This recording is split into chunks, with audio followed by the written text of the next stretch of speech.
If I help make a difference in one person's life, then that's enough and it's worth the work. For over 50 years, Legal Aid of East Tennessee has been providing legal help for low-income people living in the Knoxville, Chattanooga, and Tri-Cities area. Emily Calla, a staff attorney at Legal Aid in Knoxville, explains how they help. We help prevent evictions and do other things related to tenants' rights. So if somebody has their heat turned off or their utilities turned off, we can go file an emergency motion. It's entirely grant funded and its staff of attorneys only handle civil cases. But what's the biggest problem Legal Aid has had to help people with? Tenants are not usually represented in eviction court. And really, in most civil settings, if you can't afford a lawyer, unless you know about legal aid, you're not going to have legal representation.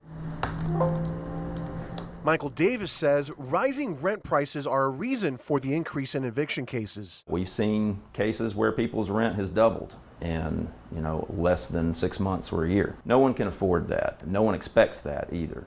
And a lot of times people can wind up in an eviction issue for non-payment, and that's where we're doing a lot of our work right now. They also help prevent tenant issues like getting your heat or utilities turned off. To qualify for legal aid, a person with no one else living in their home would need to make less than $18,000 a year. When you think about it, there's really nothing more central to somebody's life than where they're going to go to sleep at night. In Knoxville, Richard Mason, WVLT News.